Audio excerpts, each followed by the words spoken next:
la fisiopatología y los diferentes tipos de cálculos, quedamos en que nos tocaba hablar de la evaluación del paciente cuando ya ha tenido un episodio de litiasis renal. Entonces, el gran desafío en estos casos es evaluar el riesgo del segundo episodio sintomático en litiasis renal, y esto para poder establecer medidas de prevención oportunas y también un tratamiento.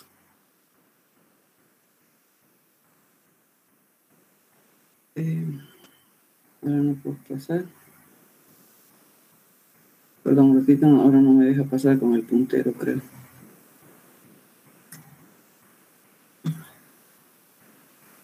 Perdonen un minutito, que no puedo liberarlo del puntero. Para tratar este punto, en una búsqueda de alguna literatura que nos permita tener una herramienta para este propósito, entonces encontré este estudio que se ha hecho en Rochester, Minnesota. Es un estudio de una cohorte de pacientes que tuvieron el primer episodio y han hecho un seguimiento de 11 años a estos pacientes y han desarrollado un nomograma, ¿no? Donde han consignado las principales variables que podrían estar relacionadas con una recurrencia de un cuadro de litiasis, ¿no? Y establecieron 11 variables que les dieron un puntaje y de acuerdo a la suma se pudo determinar cuáles eran el riesgo de recurrencia. Entonces, estas 11 variables tenían que ver con la edad, el género masculino, que sea de raza blanca, si ya tenía historia familiar de cálculos, si es que tuvo hematuria en el primer episodio de litiasis, si en algún momento se pudo determinar que el paciente tuvo un cálculo de ácido úrico, y si es que en alguna imagen, si se llegó a realizar, el cálculo estaba enclavado en la unión uretero-vesical, o si habían cálculos que estaban ya sea en la pelvis o en el polo inferior del riñón. Igualmente, si es que en algún momento fue un paciente al que se le descubrió cálculos sin que tuviera síntomas. O finalmente, si igual se le descubrió también incidentalmente. Y esta otra que tenía que ver con si había sospecha de un previo evento de litiasis. Entonces, con estas variables y con esa puntuación que realizaron, les permitió determinar esta gráfica, ¿no? Donde, de acuerdo al puntaje, determinaron el riesgo de recurrencia a los 2 años, a los 5 y a los 10 años. Lo que pudieron ver en esta corte de pacientes de Minnesota, que la tasa de recurrencia a los 2 años fue de 11% en promedio, a los 5 años de 20%, a los 10 años de 31% y a los 15 años de 39%. O sea que más o menos, de acuerdo a esas variables que tomaron en cuenta, establecieron el riesgo de recurrencia. Y para ya más o menos objetivar y definir cuáles eran esos factores más importantes, entonces miren acá el género masculino, sí es un factor de riesgo, el ser de raza blanca, como habían visto. De los 11, aquí se reducen en 8 importantes, ¿no? El antecedente familiar, que habíamos comentado que no era tan fundamental la anterior vez, pero aquí sí, para la recurrencia, es un punto importante que hay que averiguar si hay litiasis en la familia cuando se hace la entrevista, la sospecha de un episodio previo y un cálculo asintomático no obstructivo previo en imágenes. También los cálculos pélvicos o de polo inferior sintomáticos, la presencia de hematuria macroscópica y que el cálculo fuera de ácido úrico. Escucha, cuando pongo el láser no me permite avanzar. ¿Qué va acá? Ya. Entonces, lo más interesante de este grupo es que llegaron a diseñar incluso una herramienta, ¿no? Una herramienta para poder hacer el cálculo de todas estas preguntas y cuestionamientos que se hacen a un paciente que tuvo un episodio de cálculo. Entonces, esta herramienta está libre en esta calculadora, ¿no? Que es el QX Calculate. Entonces, si ustedes ingresan ahí, que obviamente es free, se responden a estas preguntas y de acuerdo a todas las respuestas y el puntaje que se les suma, les da el riesgo de recurrencia. ¿Cuál es el problema con esta herramienta? Esta aplicación que pues no tuvo validación externa, ¿no? O sea, que se quedó ahí en Minnesota, pero a mí me pareció muy interesante porque pues está free y finalmente podríamos hasta pensar en algún momento validarla acá con los pacientes, que hemos visto que no son pocos, sobre todo en la parte privada, ¿no? Acá otro enfoque respecto a la recurrencia. Hay que tomar en cuenta que no es infrecuente. Una manera de acordarse de repente sea que es 5% por año los 5 primeros años, o según esta gráfica tomada de UpToDate, la recurrencia está alrededor de 15% en el primer año, 35% a los 5 años y hasta en un 50% a los 10 años, siempre con una frecuencia de recurrencia mayor en los varones, ¿no? Que es un factor de riesgo importante para un segundo evento. Entonces, este detalle de conocer el riesgo de recurrencia nos enfrenta a la necesidad o a la opción de estudiar más a profundidad a un paciente que tiene un primer evento o adoptar una conducta más bien expectante. Según esta revisión acá, comentan que los que forman un cálculo por primera vez tienen el mismo riesgo metabólico subyacente y gravedad de enfermedad que los recurrentes. Entonces, con esta premisa uno pensaría que tendría que estudiar un poco más profundamente a estos pacientes porque tienen el mismo riesgo de volver a formar cálculos después de una primera vez que aquellos que ya lo han hecho de manera recurrente. E incluso pueden tener litos remanentes que puedan obligar a realizar una uroTAC. Así que lo que aquí quiero comunicar a ustedes es que ¿qué hacemos frente a un paciente que ha tenido un primer evento de una litiasis? Entonces, hay dos caminos, ¿no? O podemos adoptar un enfoque conservador o podemos determinar si vamos a hacerle estudios mucho más profundos, ¿no? Esto es un poco, depende de cuál sea cuáles sean los factores de riesgo que tengan estos pacientes y también de conversar un poco con él. Incluso recomienda que eso tiene que ser un acuerdo entre uno y otro.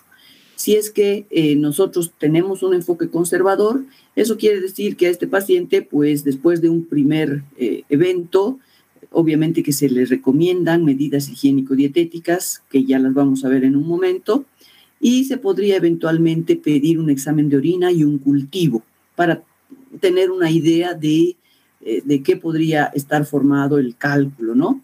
Y ya hemos visto en la anterior clase que si un paciente tiene un pH ácido, entonces tiene un riesgo elevado de formar cálculos de ácido úrico. En cambio, si el pH es alcalino, el riesgo es de cálculos de estrubita. En el sedimento urinario también es importante ver la presencia de cristales, ¿no? Los cristales de ácido úrico que señalan precisamente que este es el material que conforma los cálculos.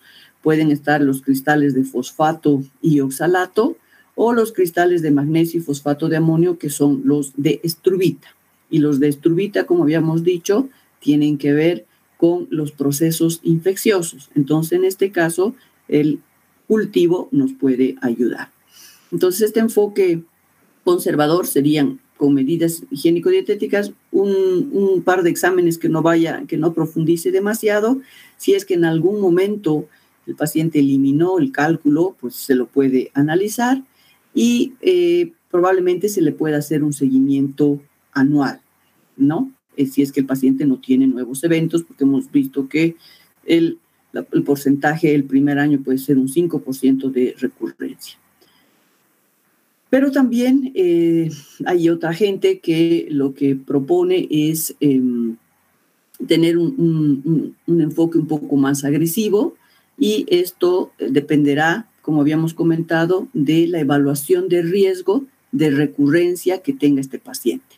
Hemos tenido una primera herramienta, esa que se llama ROCS, ¿no? Que es el riesgo de formación de cálculos, en esa aplicación que les comenté, con esas 11 variables, que si el riesgo de recurrencia es alto, podemos optar por hacer un estudio un poco más profundo.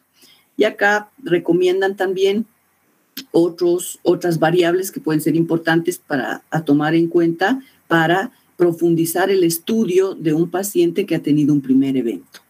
Entonces, se habla de una edad promedio, ¿no? O media, entre gente joven, varones, aquí se repite lo mismo, raza blanca, que tenga historia familiar de cálculos, y acá un poco complementan con el hecho de que sería prudente estudiar un poco más a pacientes formadores o que han tenido un primer evento, que tienen diarrea crónica, que han tenido tienen historia de mala absorción intestinal, por supuesto, han sido sometidos a cirugía bariátrica, tienen fracturas patológicas o tienen itus recurrentes o historia de gota. Igualmente en pacientes obesos con diabetes mellitus, con formación de cálculos de ácido úrico. Entonces, en estos casos se recomienda, una escuela recomienda que se podrían hacer muchos más estudios de los que hemos visto, ¿no? El estudio metabólico, hacerles incluso la tomografía y eventualmente, por supuesto, tratar agresivamente también estos cálculos. Así que están esas dos posturas que uno tiene que ir sopesando cuál será la mejor para que el paciente no tenga recurrencia de litiasis, porque lo que sabemos es que una litiasis recurrente, además de ser muy incómoda y molesta, pues ya saben que puede condicionar a la larga una nefropatía obstructiva, igual enfermedad renal crónica y necesidad de diálisis. Entonces, ¿cuál es el tratamiento de la litiasis renal? Vamos a ver estos 4 pilares. Primero, el tratamiento agudo, ¿no? El tratamiento de un cólico renal, ¿no? Cuando el paciente viene con dolor, nosotros no vamos a estarle midiendo el calcio o en orina de 24 horas, ¿no? Lo que hay que hacer es manejar el dolor del paciente, ¿no? Y ahí se plantea la analgesia con antiinflamatorios versus opioides. Luego está el tratamiento médico expulsivo, en el que, como había comentado, un poco eso se comparte con los urólogos, ¿no? En base a medicamentos o calcioantagonistas. En realidad, acá también nosotros, los nefrólogos o cualquier médico general, podría practicar este tratamiento médico expulsivo, pero si hablamos de un tratamiento quirúrgico, entonces acá ya requerimos el concurso o de los radiólogos intervencionistas o de los urólogos, ¿no? Para plantear litotripsia o extracción endoscópica o abierta, que es mucho más excepcional, pero no deja de hacerse. Y luego entramos al tratamiento crónico, ¿no? El tratamiento crónico lo que busca es modificar estilo de vida, dieta y fármacos con el fin de evitar la recurrencia, ¿no? De lo que hemos estado hablando, evitar la recurrencia de la litiasis. Bueno, dos palabras de la analgesia, ¿no? Siempre está la duda y ha habido controversia respecto a cuál es el mejor analgésico para un paciente que se acerca a la emergencia y que está con un dolor de cólico renal que sabemos que es recontra intenso y muy incómodo. Entonces acá pude ver revisar este review que no es tan antiguo, es del 2019, y aquí se hablaba precisamente de cuáles eran los medicamentos que podían plantearse para el manejo de este dolor, ¿no? Que tiene que ver con el paracetamol o los AINES o los opioides. Entonces, en este estudio, luego concluyeron que luego de hacer comparaciones en diferentes brazos con diferente tipo de analgésicos, en realidad los que resultaron más eficaces para el manejo del dolor, para el control del dolor, fueron el ibuprofeno por vía endovenosa, el ketorolaco por vía endovenosa y el diclofenaco, ¿no? Obviamente que acá hay que tener en cuenta si los pacientes tienen o no daño renal y también la disponibilidad de la medicación. Que yo sepa, ibuprofeno endovenoso no tenemos, pero el ketorolaco sí y el diclofenaco también. Entonces, a la hora del calmante, un AINE en un paciente que no está en falla renal, que no está obstruido y con una ira por obstrucción, entonces se ha demostrado que el más eficiente es un AINE. Obviamente, si tiene falla renal, ahí tendremos que considerar los opioides, ¿no? Aunque aquí están más a favor de los AINES, aunque tomando en cuenta esa disquisición de si está o no está con falla renal. ¿Qué pasa con el tratamiento médico expulsivo? Entonces, es empleado para mejorar la probabilidad del paso espontáneo de cálculos, disminuyendo la necesidad de procedimientos invasivos. Queda considerable incertidumbre sobre la efectividad de estos medicamentos para el uso rutinario. Pero aquí también, en este estudio que les traigo acá, me pareció interesante que lo que trataban era de ver el uso de los calcioantagonistas o de los alfa bloqueantes como el tamsulosin. Este es el conocido SUSPEND Trial. Entonces, ¿a qué conclusiones llegaron?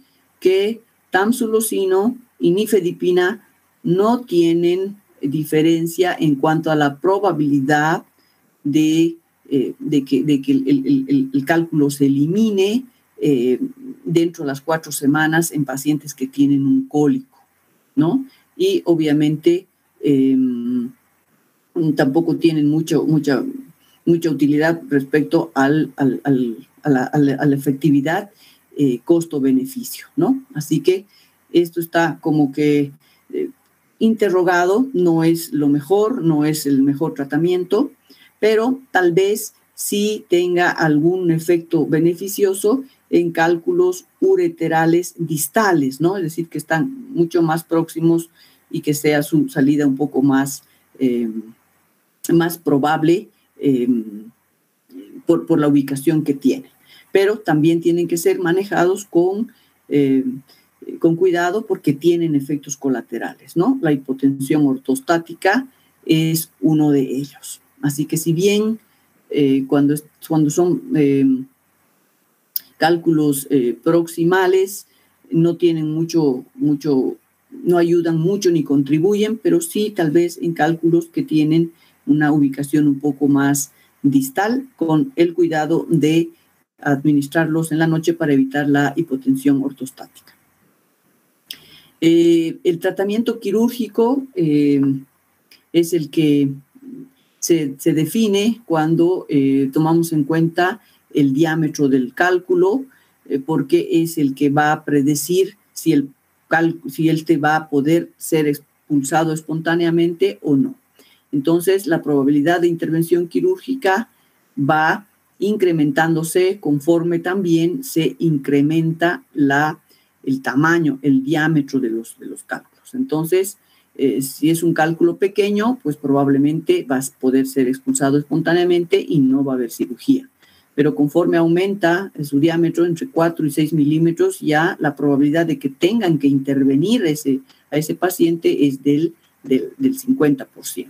Y si los cálculos son de más de 6 milímetros, la probabilidad es casi del 99%. O sea que mucho depende del tamaño del cálculo. Entonces, aquí podemos ver en esta tabla, de acuerdo a el diámetro precisamente del cálculo, los días que puede emplear para pasar y el porcentaje, ¿no?, de éxito que puede tener esta expulsión simultánea, ¿no? Entre 1 y 2 milímetros se puede tardar hasta 8 días, que también es terrible para los pacientes, pero la probabilidad de pasar, de eliminar ese cálculo por la vejiga, por la orina, es alta, un 87%. Aquellos pacientes que tienen 3 milímetros de diámetro en los cálculos, puede tardarse un poquito más en pasar y la probabilidad de que lo haga es un poco menor.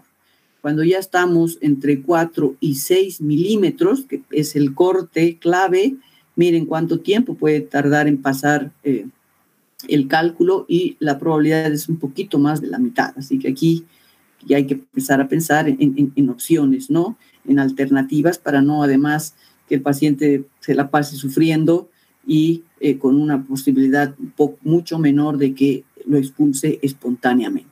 Así que este tratamiento quirúrgico, de acuerdo al tamaño que vamos a poderlo definir en una tomografía, pues está ahí latente.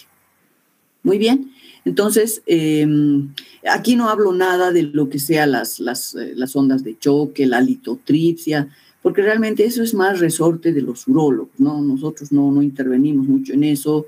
Hay también indicaciones y contraindicaciones para el tratamiento extracorpóreo, ¿no?, con ondas de choque, pero eso realmente creo que no es un resorte precisamente de nefrología. Por eso nada más les comento la parte en la que nosotros participamos activamente y cuando vemos, obviamente, también que necesitamos llamar al urólogo, aunque es lo más común que un paciente con cólico renal pues se lo convoque, cuando un paciente acude a la emergencia, se lo convoca más al urólogo, ¿no?, que al nefrólogo. Pero nosotros también muchas veces también nos piden el concurso. Nosotros un poco nos abocamos entonces al tratamiento crónico de la litiasis renal, ¿no? Y el pilar o los pilares del tratamiento crónico tienen que ver con precisamente las medidas higiénico-dietéticas que habíamos dicho, y que una de las principales es modificar la ingesta de líquidos, es decir, incrementar la cantidad de líquidos que toma el paciente, en lo posible de 2.5 a 3 litros por día, con el objetivo de que mantenga igualmente una orina diluida, ¿no? Hemos dicho que el solvente, que es el agua, si está en una cantidad adecuada, pues la orina se mantiene estable y la posibilidad de que precipiten los cálculos es mucho menor en una orina que está equilibrada en cuanto a solvente y en cuanto a solutos. Entonces, estamos hablando de solución de líquidos con pH neutro, ¿no? Y la manera de saber si el paciente está consumiendo buena cantidad es a través de la densidad de la orina. Entonces, este es un pilar fundamental del tratamiento que por sí solo, como también hemos visto hace unas cuantas diapositivas, puede ser el tratamiento de inicio de un paciente que ha tenido un primer evento y no vamos a investigarlo por mucho más profundamente, ¿no? Otro detalle es la dieta, ¿no? La dieta en la que se recomienda una dieta balanceada que tiene que mantenerse con buen aporte de fibra y de vegetales y contrariamente a lo que muchos piensan cuando se les dice que que tienen un cálculo de calcio, de oxalato, de carbonato, lo primero que recomiendan es disminuir el calcio de la dieta. Y no necesariamente eso se ha demostrado que no es lo que corresponde, porque una hipocalcemia puede más bien precipitar más frecuentemente al oxalato, ¿no? Entonces, se recomienda mantener un contenido en la dieta normal de calcio entre 1 y 1.2 gramos por día, pero aquí hay una excepción, ¿no? En estas guías, que son las que he tomado para un poco, que me parece que resumían muy bien todo lo que quería decir, en las guías de urología del 2014, hay que evitar en casos de que se diagnostique una hipercalciuria absortiva, ¿no? Calciuria absortiva. Entonces, en este caso, probablemente tengamos que reducir la dieta, pero en la mayoría de los casos el calcio se mantiene con el aporte como el resto de la población en general. El cloruro de sodio sí que se recomienda bajar el contenido de sodio porque favorece la precipitación de calcio. Entonces, sí, un pilar es otro pilar de la dieta es reducir el aporte de sodio. Lo mismo, la alimentación proteica también está recomendada su restricción, aunque, ojo, no tenemos que llevar al paciente a la desnutrición. He visto alguno que otro caso en que se les reduce tanto el aporte de proteínas que los pacientes llegan a desnutrirse. Entonces hay que mantener un equilibrio y acá habla sobre todo de los niños, ¿no? O de la gente que está en desarrollo, pues no podemos restringirlos en proteína en exceso. Y bueno, también los otros factores de riesgo que hay que considerar, que son el Body Mass Index. Hemos visto la relación que hay entre los obesos y los pacientes que forman cálculos. Y bueno, la actividad física, pero sabemos que siempre reponiendo líquidos una vez si es que es una actividad en la que uno va a deshidratarse en exceso. Entonces, porque ese es otro factor de riesgo. Entonces, esas medidas son importantes, generales, pero tienen su preponderancia dentro del tratamiento. Aquí lo que quería comentarles es el grado de evidencia que tienen estas recomendaciones que se hacen, ¿no? El obtener una orina diluida, es decir, orinar más de 2.5 litros, tiene aquí un grado de recomendación que es alto, que es 1B, ¿no? Con un nivel de evidencia y un grado de recomendación A. Entonces, eso quiere decir que todo paciente que tiene predisposición a formar cálculos debe tomar más de 3 litros de agua por día y de por vida. Esa es una recomendación muy fuerte. En caso de hiperoxaluria, el restringir los medicamentos, los alimentos que tengan oxalato, es también una recomendación que tiene su fuerza con un nivel B. La excreción de sodio, evitar el exceso de la sal, también tiene una recomendación muy fuerte, grado A. Entonces acá, esas dos recomendaciones hasta ahora son inexcusables en un paciente con litiasis renal. Aquí lo mismo, ¿no? Incrementar el líquido que ingerimos y esto de la restricción proteica. Entonces, también hay que evitar el exceso de proteína animal, ¿no? Aquellos que son de muchas parrilladas, con frecuencia ingesta enorme de carne roja, de carne de vacuna, entonces en lo posible hay que evitar porque también predisponen a la formación de cálculos. ¿Y cuál es la medicación? Entonces hemos hablado de lo que son las medidas higiénico-dietéticas.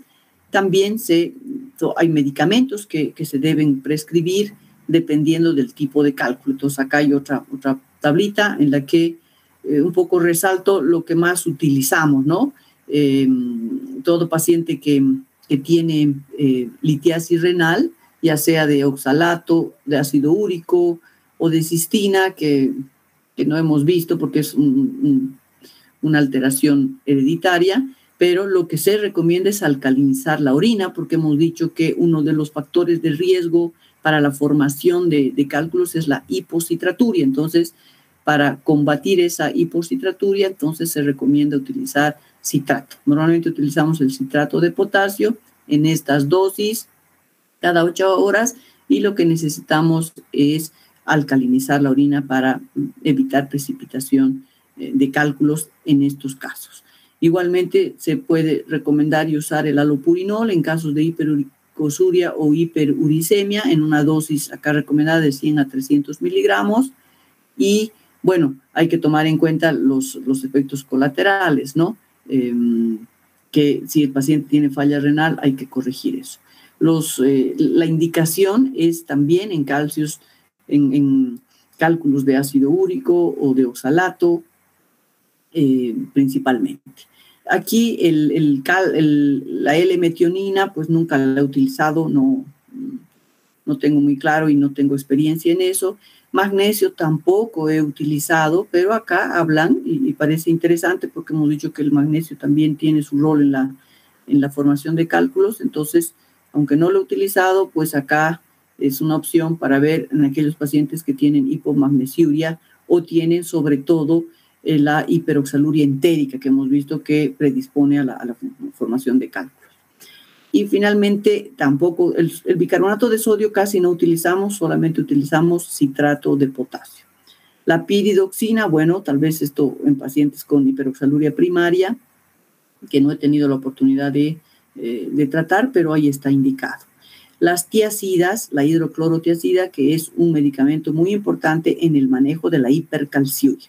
Aquí estamos viendo los factores de riesgo para la formación de cálculo, ¿no? La hipercalciuria, la hipocitraturia, la hiperuricosuria. Entonces, se tratan esos factores de riesgo si se identifican en el estudio metabólico, que damos en dosis de 25 a 50 miligramos por día, ¿no? Entonces, hay que tener cuidado acá porque puede producir alguna alteración tipo hiponatremia, pero esto se hace un control de electrolitos una vez que se administra. También para los cálculos de oxalato o de fosfato.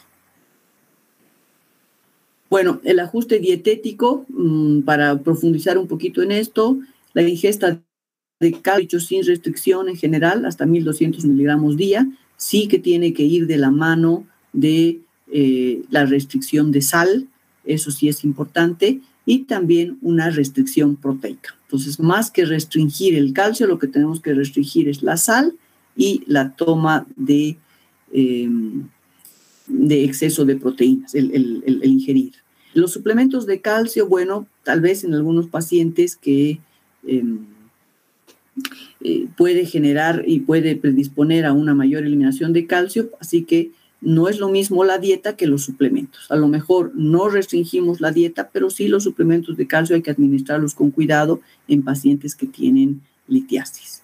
¿Qué pasa con de calcio? El oxalato de la dieta, por lo general, también se recomienda su restricción, pero no es muy fácil relacionar el oxalato de la dieta, es decir, cuánto consumimos, con el oxalato urinario, ¿no? Porque aquí juega un papel muy importante la absorción intestinal y la degradación bacteriana y la síntesis endógena. Entonces, a pesar de que se restringe la limitación, el consumo tampoco es algo que sea demasiado rígido, ¿no? La excreción de oxalato hemos visto que se ve afectada por el calcio. Entonces, si nosotros limitamos el calcio, el oxalato puede no ser excretado y puede precipitar en la orina, ¿no? Eso sí que es importante la restricción en pacientes con enfermedad inflamatoria intestinal o en pacientes que tengan cirugía bariátrica. El tratamiento farmacológico, ya hemos comentado, los diuréticos tiacídicos. Acá lo que hay que destacar son dos efectos de la hidroclorotiacida, que lo que hacen es disminuir la excreción de calcio, ¿verdad?, en pacientes hipercalciúricos, pero como ya les había comentado, el efecto óptimo de los diuréticos se logra con la dieta baja en sal. Entonces, si nosotros no restringimos la sal, el medicamento para la hipercalciuria, que es el diurético tiacídico, pues no va a tener mucho efecto, porque el efecto principal consiste en inducir leve depresión de volumen y aumentar la reabsorción de calcio. Entonces, si nosotros consumimos sal, no vamos a lograr este objetivo. Por otro lado, la disminución de calcio en orina se compromete por hipocitraturia y depresión de potasio. Entonces, en pacientes que tienen hipocitraturia y están con potasio bajo, entonces probablemente lo mejor sea corregir esto para poder administrar y que el diurético tiacídico tenga su efecto. Son dos tips que a veces no tomamos en cuenta cuando prescribimos la hidroclorotiazida para la hipercalciuria. ¿Qué pasa con los álcalis? El que utilizamos más es este, ¿no? Hemos dicho el citrato de potasio, que puede emplearse de manera aislada o combinado con tiacidas. Como les había comentado, lastimosamente en nuestro medio no disponemos de la medición del citrato en orina, pero en general creo que tendríamos que asumir que la mayoría de los pacientes formadores de cálculos pueden tener hipocitraturia. Entonces, además de que sean hipercalciúricos, si están con hipocitraturia, lo recomendable es administrar simultáneamente el diurético tiacídico con este álcali, ¿no? Que es el citrato de potasio, pero también puede darse de forma aislada. Reduce el riesgo de episodios litiásicos y la dosis pues varía entre 30 a 40 miliequivalentes. El objetivo es mantener un pH alcalino, ¿no? Entre 6.1 y 7. Muy bien, y para ir terminando, entonces aquí muy brevemente, estos son algoritmos de manejo de acuerdo a los tipos de cálculos que se identifican, ¿no? En la evaluación. Entonces, si estamos frente a cálculos de oxalato de calcio, eso pasa por una evaluación básica con una recolección de orina, que es muy importante, el estudio metabólico, para poder establecer esos factores que estamos comentando permanentemente, ¿no? Pacientes con hipercalciuria, con hipocitraturia, con hiperoxaluria, con hiperuricosuria, con hipomagnesiuria. Entonces, estos son los valores que están en milimoles por decilitro, que son diferentes de los miligramos que habíamos comentado, ¿no? La hipercalciuria, por ejemplo, acá es mayor de 250 o de 300 miligramos, pero aquí está en milimoles, ¿no? Entonces, cuando hay una hipercalciuria, entre 5 y 8, lo que recomiendan es alcalinizar la orina, ¿no? Ya sea con citrato de potasio o con bicarbonato de sodio, aunque nosotros no lo utilizamos normalmente. Si la hipercalciuria es un poco mayor, entonces ya hablamos de la necesidad de dar hidroclorotiazida, que en este caso puede ser la hidroclorotiazida o la clortalidona, que recientemente ha sido introducida en el mercado acá. En Cochabamba han hecho un lanzamiento interesante. Lo lindo de la clortalidona es que tiene una vida media más larga. Lo mismo manejan con la hipocitraturia, ¿no? ¿Cuáles son los valores en varones y mujeres? Y si hay hipocitraturia efectiva, entonces tenemos que alcalinizar la orina.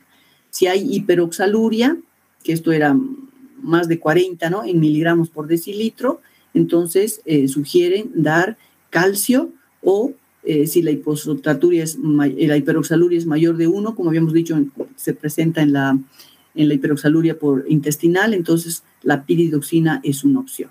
En caso de hiperuricosuria, que esto traducido es más o menos de 750 miligramos en 24 horas, también recomiendan alcalinizar la orina y se puede dar alopurinol.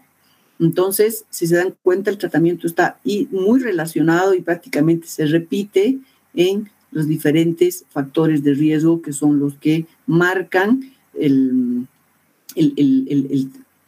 objetivo del tratamiento, ¿no? Y la hipomagnesiuria, que es un detalle interesante que yo no lo tomaba en cuenta, ahora va a servir para que comience a tomarlo en cuenta y pedir también, porque creo que eso se puede medir. Si hay un déficit de magnesio, entonces es bueno hacer un aporte y contamos con sulfato de magnesio para aportar. Bueno, y lo propio con los cálculos de fosfato de calcio, ¿no? Que lo anterior había sido de oxalato de calcio y estos son de fosfato de calcio, que sería ideal que nos digan de qué tipo es, ¿no? Si son de apatita. Entonces hay una evaluación básica y lo mismo tenemos que buscar la hipercalciuria, tenemos que buscar el pH, ya hemos dicho que el pH es muy importante, sobre todo para cálculos de ácido úrico y para cálculos infecciosos.